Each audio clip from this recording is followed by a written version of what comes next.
Sabine Ringelheim, vous êtes sur place. Le Front commun syndical veut remettre le bien-être des gens au centre des préoccupations à la veille des élections.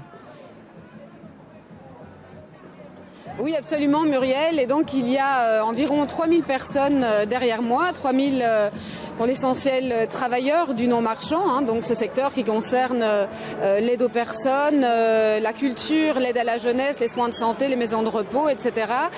Et ils demandent effectivement à ce que le non-marchand, le secteur du non-marchand soit considéré comme une priorité, et en particulier dans le cadre de la 6e réforme de l'État.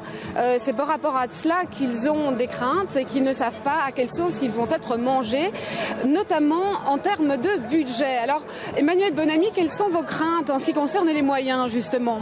Bien, les moyens vont être transférés à 90% par rapport à ce qu'ils coûtent actuellement au fédéral. Donc, si je prends les soins de santé aux maisons de repos, donc les maisons de repos qui vont être transférées en région bruxelloise, eh bien, elles vont recevoir 90%, la région bruxelloise va recevoir 90% du budget de ce que ça coûte actuellement au fédéral. Ça veut dire que vous avez peur, vous craignez de ne plus pouvoir assumer l'intégralité de vos services une fois que cette régionalisation aura eu lieu ? Mais la crainte, c'est qu'on ne sait pas si le politique va maintenir les moyens en maison de repos, mais va aller chercher alors les 10% restants dans d'autres secteurs. Actuellement, on est dans le flou, on ne sait pas où les moyens manquants vont être recherchés. Alors vous avez des craintes aussi en termes d'emploi ? Ben oui, puisque les emplois ACS vont aussi être réorganisés, régionalisés et plus en partie pris en charge par le fédéral. Et là aussi, on est dans le flou actuel de savoir comment ces 6000 emplois en région bruxelloise vont être dans l'avenir. Alors, ce qui vous inquiète pour l'instant précisément, est-ce que c'est ce flou ou bien est-ce que ce sont réellement des éléments concrets sur lesquels vous pouvez vous baser déjà ?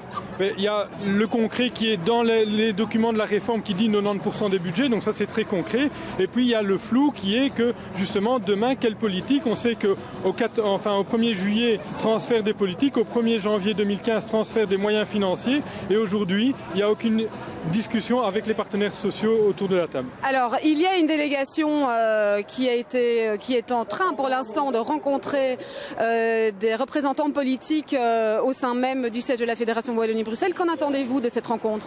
Eh bien que les politiques remettent au centre de l'actualité de leurs moyens pour le futur le non-marchand. C'est quand même 12% de l'activité économique en Belgique, donc c'est non négligeable. Et beaucoup d'emplois à Bruxelles aussi ? Oui, à Bruxelles, c'est environ 25 000 emplois sans les hôpitaux fédéraux, où là, c'est encore beaucoup plus. Voilà. Très bien, merci Monsieur Bonamy. Voilà Muriel, vous imaginez bien que ce secteur et tous ces travailleurs vont rester évidemment très attentifs aux suites des négociations. La manifestation est maintenant sur le point de se disloquer.